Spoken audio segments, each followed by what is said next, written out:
the type conversion. What exactly is type conversion and how it can be practically implemented? So, whenever you are declaring three variables a, b and c into type integer. So, you are declaring something as int a, b and c. Suppose you want to add two numbers, that is a and b, and want to store the value of this addition into the other variable, that is c.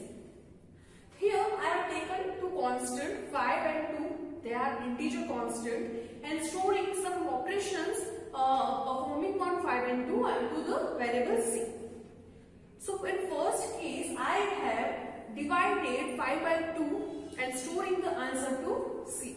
You can practically implement this this operation. You will see that you are getting answer 2.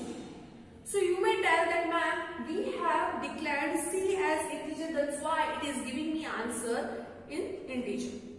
Let's see. So 5 is integer, 2 is integer, and its operation is giving answer as integer.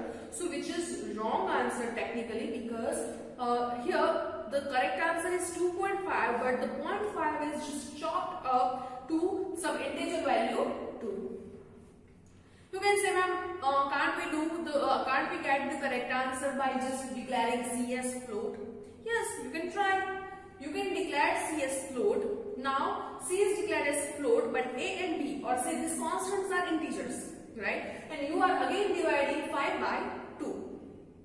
Now what is the answer? If you are practically implementing this, you will see that you are still getting 2.000 answer up to 6 decimal places. One minor change is, in first case you are getting just 2 as an integer. In second case you are getting 2 as a accurate till 6 decimal point. That is 2.00000. There is no difference. Why it is happening? It is because some kind of internal rules. Now you can perform the third case, in which you are just taking one variable as integer, that is suppose a you are taking as integer and b and c you are taking as float, and storing the answer inside c as we have done in previous cases. You will see that you will get correct answer right now. Right? So you can perform this example by yourself and you will check that whether it will give perfect answer for case 3 or not. You will see it is giving me 2.5 and 5 times 0. What is happening over here? This concept is all about type conversion. Basically we are having two type of type conversion. First is implicit type conversion and second is explicit type conversion. What we are going to first cover the implicit type conversion. So what exactly this implicit type conversion is? Implicit type conversion is implemented by compiler itself. So you are not going to explicitly do anything, but it is the compiler who will decide in which type the result will be. So by default, whenever you are performing some kind of operations on some variables and each of these variables are having same data type, then the result will be in that data type only.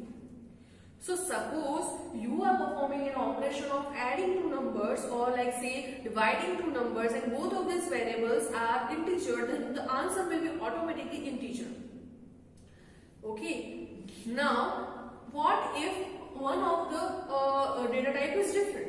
So suppose, as you can see, one of the data type is float and another data type is integer. So 5.0 is float over here and 2 is integer. At that time, the lower data type will be converted to higher data type. Now, what exactly this lower and higher means? I have covered one topic of qualifiers, that is short, long, signed, unsigned. At that time, I told you that these qualifiers are used to change the range of digits or numbers. Similar way, you can say that double data type covers more range of numbers and float data type covers lesser range of number than double. Similarly, integer covers just positive and negative integers and zeros, but float covers so many other numbers, like floating numbers. So the domain of float is higher than that of integers. So see, that way I have given one hierarchy over here, which will first is higher data type and the last is lowest data type. So in implicit type conversion, the compiler is going to do its job by just automatically converting one data type to another data type, that is lower data type to higher data type. So that is why you are getting a different answer when in the program of calculator you were using all of those variables as integer, you were getting wrong answer, and all of those variables as float, you were getting right answer for specifically division operator. Right? This is the reason. This is the reason why I told you to take each of variables as float right now, because I have not covered this topic that time. So this is all about implicit type conversion. Now you can see here that if I am adding double plus float, then the answer will automatically convert it to double. If I am adding short plus integer, then the answer will automatically convert to integer. And if I am adding long plus integer, the answer will be automatically converted to long. Okay, that is a higher data. Now then, what exactly is explicit type conversion? There is another word for this type of conversion, that is typecasting. So if ever you are hearing this kind of word typecasting, it is associated with explicit type conversion. In explicit type conversion, the programmer is going to do its job. So programmer is going to write a code for that. How to write that code? I have already given the syntax over here, that in the bracket you have to write the data type, name of data type, and then you can write the variable name. So suppose you want to convert that constant 2 to float, then you can write 5.0 divided by float 2. So at runtime this 2 will be converted to float explicitly, because I have written that code.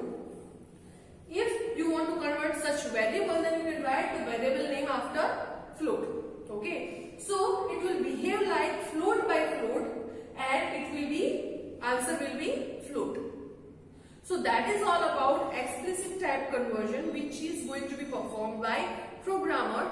So in the program of calculator, you can modify it right now by using explicit type conversion, because we have already done the program using implicit type conversion, which is the default type conversion. For explicit type conversion, you have to write the code. So this is all about the type conversion. Now we are going to cover the next topic, that is operator precedence and associativity. Now what exactly this operator precedence and associativity is? First, operator precedence. So I hope you all remember the mathematics in which if we are having 4 kind of operation at the same time in my expression, that is division, multiplication, subtraction and addition.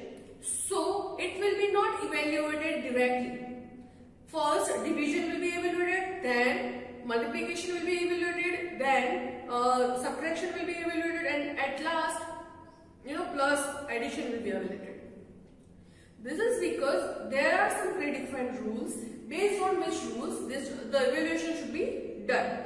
So the order in which C evaluates different operations or operators in a mathematical expression is called operator precedence.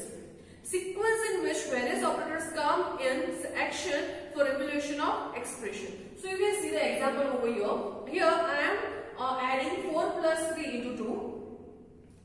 So equal to variable a. So if we go with the rules, first 3 into 2 will be multiplied, 3 into 2 will be done. So answer is 6. Later this answer 6 will be added to the number 4. So our correct answer is 10, which is shown as correct over here.